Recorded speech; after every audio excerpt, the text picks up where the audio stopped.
El sonido estridente del móvil me arrancó de mi ensimismamiento mientras regaba las plantas de mi pequeño balcón, en pleno julio madrileño. Reconocí al instante la foto de Miguel en la pantalla, mi hijo y mi nieto Lucas, ambos con esa sonrisa que me derretía el alma. Dejé la regadera sobre los geranios y me apresuré a contestar, limpiándome el sudor de la frente con el dorso de la mano. «Mamá», la voz de Miguel sonaba agotada, casi suplicante. «¿Tienes planes para esta semana?». Me reí suavemente mientras me acomodaba en la silla de mimbre. «Estoy jubilada, cariño. Mis planes son dar de comer a las palomas del Retiro y ver Sálvame por las tardes», bromeé. «¿Qué ocurre?». «Suenas fatal». «Es Ana», suspiró profundamente y pude escuchar el llanto del bebé de fondo. «No ha dormido en días, está agotadísima con el niño. Apenas come, está perdiendo peso. Mamá, estamos desesperados». El llanto de Lucas se intensificó, un sonido que me estrujó el corazón. Con apenas 4 meses, mi nieto todavía estaba en esa etapa tan vulnerable. Ana había tenido un parto complicado con cesárea de urgencia, y aunque me ofrecía ayudar entonces, su madre se había instalado en casa y no quise entrometerme. Pero ahora que su madre había regresado a Valencia, la situación parecía insostenible. «Voy para allá», respondí sin dudar. «Prepararé la maleta esta tarde y mañana cogeré el primer AVE a Barcelona». Tras colgar, me quedé contemplando la foto de Miguel y Lucas en mi móvil. Desde que Antonio falleció hace 5 años, mi piso en Madrid se había vuelto demasiado silencioso. A mis 68 años, la oportunidad de sentirme útil de nuevo, de formar parte activa de su vida, me llenaba de ilusión. Mientras preparaba la maleta, hice una lista mental de todo lo que necesitaría. Compraría unos badis de algodón orgánico para Lucas, perfectos para el calor sofocante del verano barcelonés. También llevaría esos pañales ecológicos que mi amiga Pilar me había recomendado. Para Ana, recordé que le encantaban esas pastillas de colágeno que anunciaban en la tele. Le compraría varias cajas, serían perfectas para ayudarla en su recuperación. El trayecto en AVE fue rápido y cómodo. A través de la ventanilla veía pasar el paisaje cambiante, desde la meseta castellana hasta las montañas catalanas. Mientras el tren avanzaba a toda velocidad, repasé mentalmente todos los consejos para cuidar bebés que había aprendido cuando Miguel era pequeño. Aunque habían pasado más de 30 años, algunas cosas nunca se olvidan, como preparar papillas caseras, técnicas para aliviar los cólicos, la importancia de la rutina para el sueño. El edificio modernista donde vivía Miguel destacaba en el Eixample barcelonés. Cuando llamé al timbre, cargada con mi maleta y una bolsa de regalos, la puerta se abrió inmediatamente. Miguel apareció con el pelo revuelto y una sonrisa cansada pero genuina. «Mamá, has llegado», exclamó, tomándome la maleta y dándome un abrazo apresurado. «Pasa, pasa». El piso olía inequívocamente a leche de fórmula y a ese aroma agridulce característico de los hogares con bebés. A pesar del evidente cansancio, todo estaba relativamente ordenado. Ana salió de la habitación principal con Lucas en brazos. Llevaba el pelo recogido en un moño despeinado y unas profundas ojeras marcaban su rostro pálido. Mercedes me saludó con un tono neutro, sin calidez ni frialdad. «¿Has venido?». No había sonrisa de bienvenida, simplemente un reconocimiento práctico de mi presencia. Un pinchazo de decepción me atravesó el pecho, pero lo ignoré. Seguramente estaba exhausta. Le entregué la bolsa de regalos con entusiasmo. «Te he traído unas pastillas de colágeno, Ana. Dicen que son maravillosas para recuperarse después del parto. Y para Lucas, unos badis de algodón orgánico, perfectos para este calor». Cogió la bolsa sin mirar dentro. «Gracias», respondió mecánicamente, antes de darse la vuelta y desaparecer en la habitación con Lucas. El silencio incómodo que siguió fue roto por Miguel, que se frotaba la nuca nerviosamente. Mamá, sobre el alojamiento, comenzó, evitando mi mirada. El problema es que la habitación de invitados ahora mismo es un almacén. Está llena de cosas del bebé, cajas sin desembalar, la cuna antigua, un desastre total. Señaló hacia el sofá de la sala. Por ahora, ¿te importaría dormir aquí? Es bastante cómodo, te lo prometo. Este fin de semana vaciaré la habitación y podrás instalarte allí como es debido. Mi corazón dio un vuelco mientras observaba el sofá de piel gris. Era amplio, sí, pero seguía siendo un sofá en mitad del salón. No había venido de vacaciones. Había recorrido 600 kilómetros para ayudarles con su bebé, y ni siquiera me habían preparado un sitio digno para descansar. Por un instante me sentí como una empleada doméstica a la que ni siquiera pagaban. Pero al ver la expresión de Miguel, esa mezcla de vergüenza y desesperación, tragué saliva y esbocé una sonrisa. No te preocupes, cielo. El sofá está bien. No necesito mucho. Ve a hacer lo que necesites, ya me instalo yo. El alivio en su rostro fue inmediato, como si le hubiera quitado un gran peso de encima. Gracias, mamá. Voy a por sábanas limpias. Mientras Miguel desaparecía en busca de la ropa de cama, me senté en el sofá, acariciando su superficie de piel con la punta de los dedos. Una sensación de desánimo me invadió lentamente. ¿De verdad me veían como una niñera de lujo? O peor, como una obligación familiar que podían tratar con descuido. Esa primera noche fue un infierno. El sofá daba directamente a la ventana que se abría al patio interior, donde el calor quedaba atrapado como en un horno. Sin aire acondicionado independiente para el salón, solo lo tenían en su dormitorio.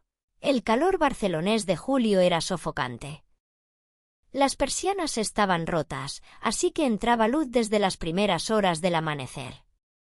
A eso había que sumarle los ruidos, el zumbido del frigorífico, los crujidos del edificio centenario, los muelles del sofá que protestaban con cada movimiento. Si conseguía adormilarme, me despertaba sobresaltada ante el más mínimo llanto de Lucas que atravesaba las finas paredes. Al amanecer, exhausta y sudorosa, escuché el llanto urgente de Lucas. Me levanté de inmediato y me dirigí de puntillas al dormitorio principal. La puerta estaba entreabierta y pude ver a Ana meciendo a Lucas mientras Miguel permanecía dormido, completamente inmóvil bajo la sábana. «Ana, ¿necesitas ayuda?», pregunté en voz baja. Me miró con expresión fatigada pero distante. «Mercedes, ¿qué haces despierta tan temprano? No hace falta que te levantes a estas horas». Ya estaba despierta, mentí. Oí al niño y pensé que quizás necesitabas un descanso. «¿Tiene hambre?». Estaba a punto de darle el pecho, respondió secamente, dándome la espalda, una señal inequívoca de que no deseaba mi presencia. Me retiré en silencio, sintiéndome extrañamente intrusa en un espacio al que había sido invitada expresamente para ayudar. En los días siguientes, mi papel quedó claro, era la niñera no oficial a tiempo completo. Ana amamantaba a Lucas, pero todo lo demás, hacerlo eructar, cambiar pañales, mecerlo hasta dormirlo, limpiar sus desastres, recaía sobre mí. El pequeño era incansable, exigiendo atención constante. Caminé por el salón una y otra vez con él en brazos hasta que sentí la espalda destrozada y los brazos agarrotados. Ana pasaba la mayor parte del tiempo en su habitación, supuestamente recuperándose, aunque generalmente la veía enganchada al móvil, viendo vídeos de TikTok o chateando con sus amigas. En las raras ocasiones en que aparecía, era para darme instrucciones como si fuera su asistenta. «Mercedes, los biberones hay que esterilizarlos después de cada uso». Mercedes, la ropa del niño se lava a mano, no en la lavadora. Mercedes, el suelo está lleno de polvo, ¿podrías pasar la mopa? Cada orden era entregada sin contacto visual, como a una empleada invisible. Miguel se marchaba temprano al trabajo y no regresaba hasta bien entrada la noche. Jugaba con Lucas unos minutos y luego se refugiaba en su despacho, alegando tener pendientes del trabajo, o se tumbaba en el sofá, mi cama, a ver el fútbol. La hora de la comida era especialmente difícil. Ana cocinaba platos típicamente catalanes, pero con un exceso de alioli, picante y especias que mi estómago sensible no toleraba. Cuando intenté sugerirle algo más suave, su respuesta fue contundente. Mercedes, estoy agotada cuidando al niño. No tengo energía para preparar menús especiales. Si no te va bien, puedes coger algo por ahí cerca. Su tono falsamente educado ocultaba un mensaje claro: agradece que te estamos alimentando. Una mezcla de tristeza y resentimiento comenzó a crecer dentro de mí. Había venido con toda la ilusión de ayudar, de formar parte de su familia, pero me sentía como una intrusa tolerada por conveniencia. Durante el día cuidaba a Lucas, por la noche sufría en el sofá. Las comidas eran una ruleta rusa para mi estómago. Solo habían pasado 4 días, pero me sentía agotada física y emocionalmente. Lo peor no era el cansancio ni las molestias físicas, sino esa sensación de invisibilidad, de ser una herramienta útil pero no una persona con necesidades propias. El 5.º día, el calor alcanzó niveles insoportables. La ola de calor que azotaba Barcelona había convertido el piso en un auténtico infierno. Lucas estaba especialmente irritable, con la carita enrojecida y empapada en sudor. Lo paseaba por el salón intentando calmarlo con un abanico de papel, pero era inútil. Sus llantos se volvían cada vez más desesperados. En una esquina del salón había un aparato de aire acondicionado portátil, cubierto de polvo. Parecía en desuso, pero aún funcional. Dudé un momento, preocupada por el posible consumo eléctrico, pero finalmente decidí encenderlo solo para refrescar un poco el ambiente y aliviar el malestar del bebé. En cuestión de minutos, una suave brisa fresca comenzó a circular por la habitación. Lucas se calmó casi de inmediato, sus párpados comenzaron a cerrarse y pronto se quedó dormido en mis brazos. Respiré aliviada y estaba a punto de sentarme cuando la puerta del dormitorio se abrió bruscamente. Ana salió con paso firme, el ceño fruncido. Sin mediar palabra, cruzó el salón y apagó el aire acondicionado de un manotazo. Mercedes, ¿sabes cuánto cuesta la electricidad ahora mismo? Su voz sonaba irritada. Estamos ahogados en facturas, pañales, leche de fórmula, la hipoteca. No podemos permitirnos tener el aire encendido todo el día. Usa el ventilador, es más que suficiente. Su tono no dejaba lugar a réplica. No estaba sugiriendo, estaba reprendiéndome como a una niña irresponsable. Ni siquiera miró al bebé, que comenzaba a inquietarse de nuevo en mis brazos mientras el calor sofocante regresaba a la habitación. Fue en ese momento cuando algo dentro de mí se quebró. No era por el aire acondicionado ni siquiera por la reprimenda.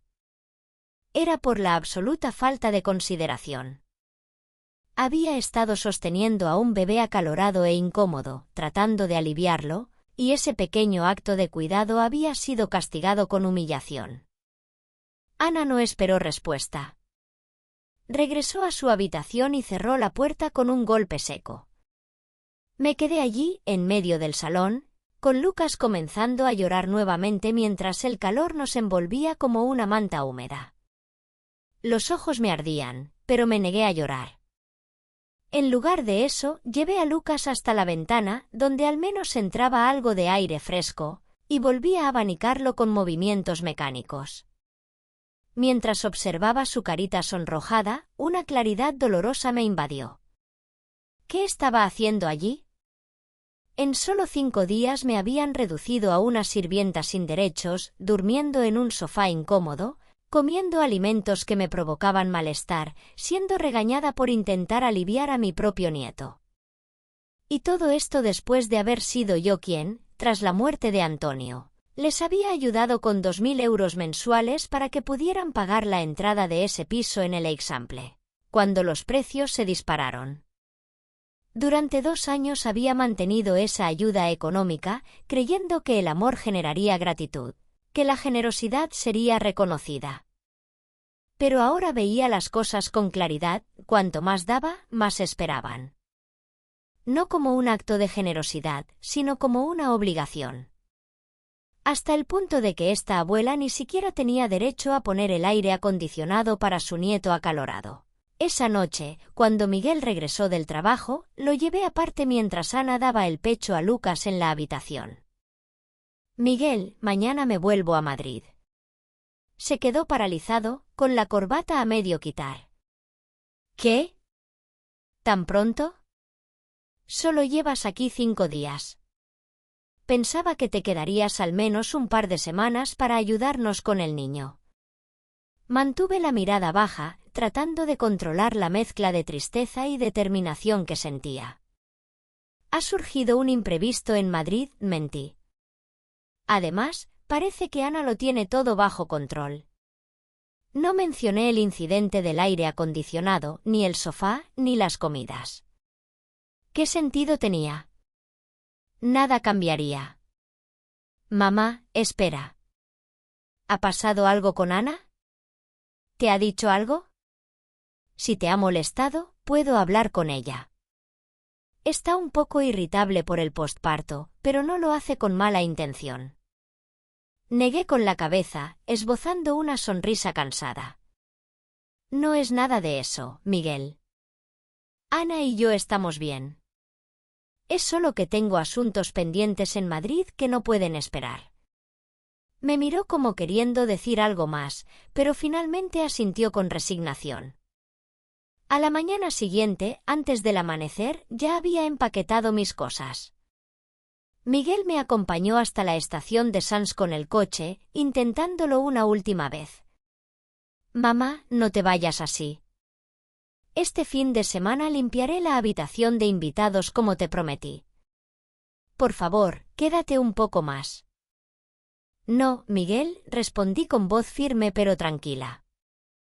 Tú tienes tu trabajo y Ana necesita desarrollar su papel como madre. Es importante que aprendáis a arreglároslas solos.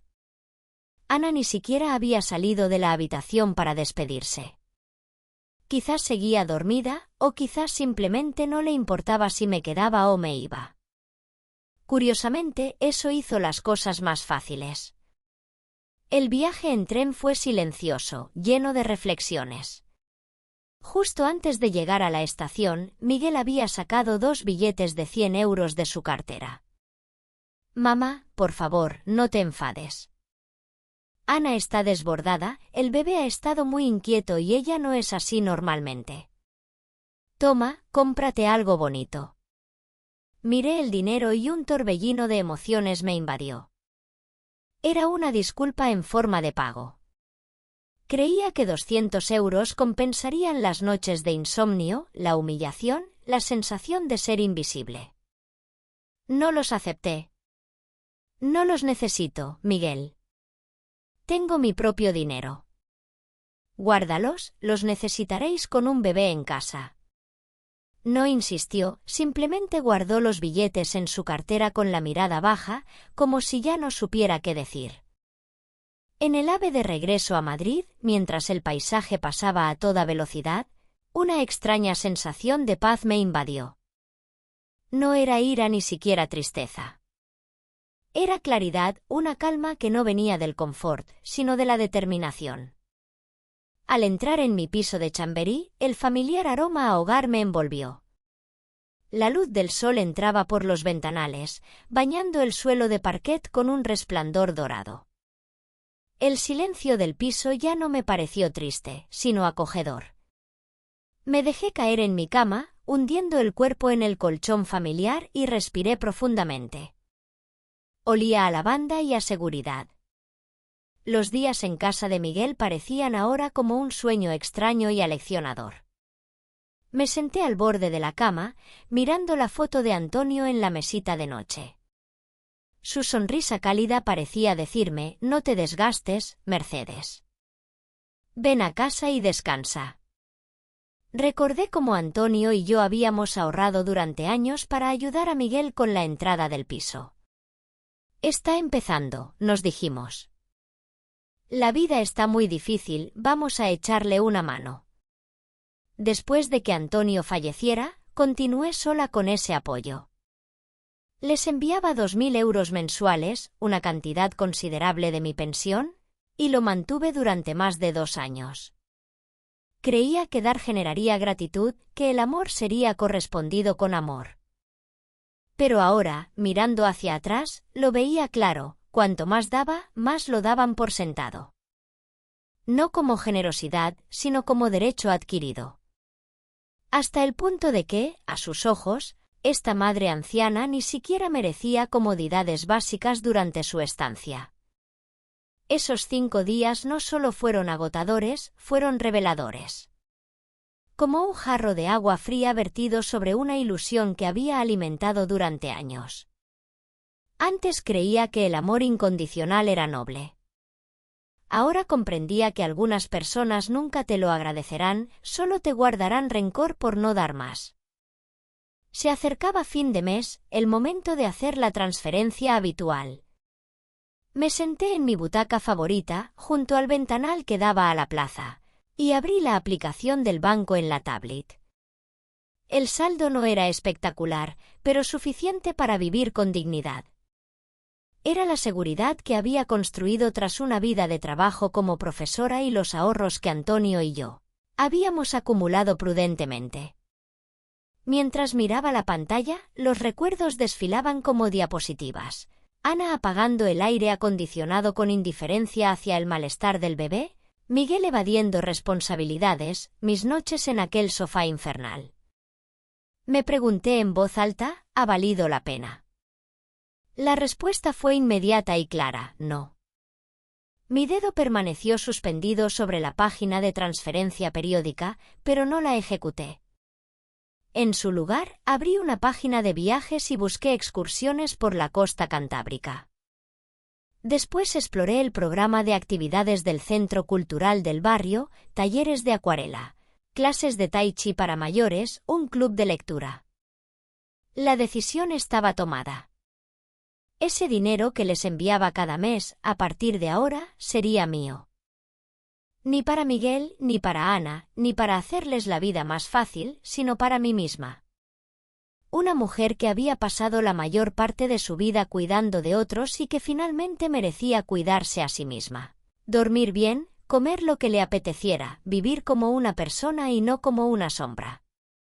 Los días siguientes transcurrieron con una tranquilidad nueva.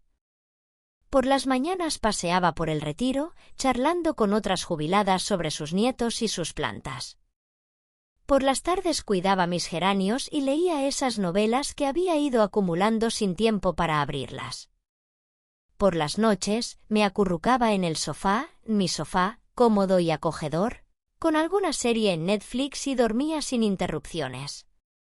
Esa calma no fue algo forzado, surgió naturalmente, como un nudo que se deshace poco a poco. Porque por primera vez en mucho tiempo, ya no me aferraba a la ilusión de ser imprescindible. Y en esa liberación encontré una forma más auténtica de libertad. 3 días después de fin de mes, como esperaba, Miguel llamó. En cuanto contesté, noté en su voz ese tono cauteloso que significaba que quería algo. «Mamá, ¿se te olvidó algo? La transferencia de este mes no ha llegado». Estaba regando los geranios del balcón cuando recibí la llamada.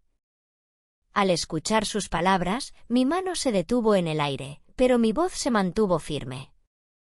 «No, Miguel, no lo olvidé. He decidido no enviarla». Un silencio pesado siguió a mis palabras. Casi podía imaginarlo frunciendo el ceño, procesando lo que acababa de escuchar. «¿Cómo que has decidido no enviarla? Su voz subió una octava. Mamá, contamos con ese dinero para la hipoteca. Este mes está especialmente ajustado con todos los gastos del bebé. Respiré hondo, recordando la frase de Ana sobre el gasto del aire acondicionado, y respondí con calma. Lo siento, Miguel, pero voy a dejar de enviar ese dinero. Son 2.000 euros mensuales que he estado aportando durante más de 2 años. Creo que ha sido una ayuda más que generosa, pero necesito ese dinero para mí. ¿Para ti? Sonaba genuinamente sorprendido, como si la idea de que yo pudiera necesitar mi propio dinero fuera inconcebible. ¿Para qué lo necesitas tú? Si apenas gastas nada viviendo sola. Ese apenas gastas nada me dolió más que cualquier otra cosa. Como si mi vida, mis necesidades, mis deseos fueran insignificantes en comparación con los suyos. Lo necesito para vivir, Miguel, respondí con más firmeza. Para cuidarme, para disfrutar de los años que me quedan. He ahorrado y trabajado toda mi vida, y ahora quiero usar ese dinero para mí. Pero mamá, somos tu familia. Su voz adquirió ese tono persuasivo que usaba desde niño cuando quería conseguir algo. ¿No quieres ayudar a tu nieto a tener un buen hogar? Por supuesto que quiero que Lucas tenga un buen hogar, respondí. Y ya os he ayudado muchísimo con eso. Pero también quiero que mi hijo y su esposa aprendan a sostenerse por sí mismos, sin depender de una pensionista. Se produjo otro silencio y luego su voz cambió. Ya no intentaba persuadirme, ahora sonaba dolido, incluso indignado. ¿Es por lo del sofá? ¿Por eso te vas a vengar así, dejándonos tirados? No es venganza, Miguel, mantuve la calma. Es simplemente poner límites saludables. No me sentí bienvenida ni respetada en vuestra casa. No espero gratitud por mi ayuda económica, pero sí un mínimo de consideración como persona. Estábamos agotados con el bebé, exclamó. ¿Qué esperabas, un tratamiento de hotel 5 estrellas? Esperaba ser tratada como tu madre, no como una empleada, respondí sin alzar la voz. Y no esperaba un hotel 5 estrellas, pero tampoco ser regañada por encender el aire acondicionado mientras tu hijo sufría de calor. Hubo una pausa tensa antes de que respondiera con voz más baja. Ana no quiso hacerte sentir mal. Ya sabes cómo es con los gastos. Precisamente, Miguel. Soy muy consciente de cómo es Ana con los gastos, excepto cuando se trata de mis 2.000 euros mensuales. Ahí nunca ha habido problema. La conversación se volvió más tensa. Miguel alternaba entre tratar de hacerme sentir culpable y minimizar lo ocurrido durante mi visita. Finalmente, cuando vio que mi decisión era firme, su tono cambió a uno de frío resentimiento. Muy bien, mamá. Si eso es lo que quieres, tendremos que arreglárnoslas sin tu ayuda. Pero no esperes que vengamos a visitarte con el niño como si nada. El ultimátum me dolió, pero no me sorprendió.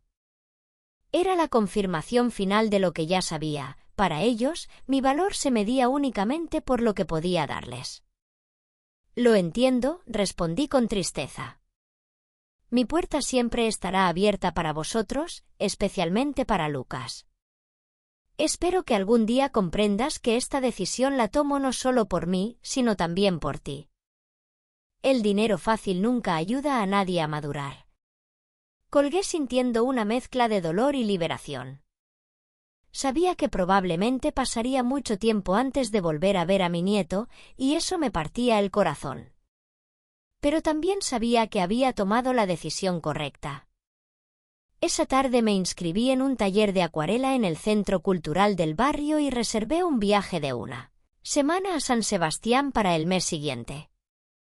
Por primera vez en años, estaba haciendo planes pensando únicamente en lo que yo quería, en lo que me haría feliz. Mientras cenaba tranquilamente en mi balcón, viendo cómo el sol se ponía sobre los tejados de Madrid, me permití sentir el peso del día. Había lágrimas, sí, pero también una extraña sensación de paz. El camino hacia el respeto propio a veces es doloroso, pero necesario. Mi teléfono vibró con un mensaje. Era de Elena, mi vecina del tercero. Mercedes, ¿te apuntas mañana al paseo por el Madrid de los Austríes? Salimos a las 10, luego vermú en la Plaza Mayor. Sonreí y respondí afirmativamente. La vida continuaba y yo tenía mucho por delante. El dinero que antes enviaba a Barcelona ahora financiaría pequeñas alegrías, experiencias nuevas, cuidados que me había negado a mí misma durante demasiado tiempo. Quizás algún día Miguel entendería que mi decisión no era un acto de egoísmo, sino de dignidad. Que el amor verdadero no significa sacrificarse hasta desaparecer, sino establecer relaciones basadas en el respeto mutuo. Y si no lo entendía, bueno, yo habría vivido de acuerdo con mis valores, y eso era suficiente. Mientras recogía los platos de la cena, sonó el teléfono una vez más. No era Miguel, como temía, sino mi amiga Pilar. Mercedes, ¿cómo estás? ¿Qué tal fue tu visita a Barcelona?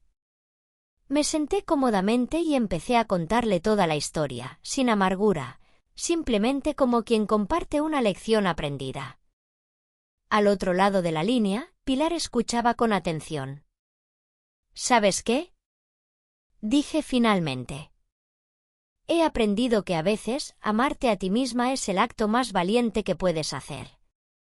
Y que nunca es tarde para empezar.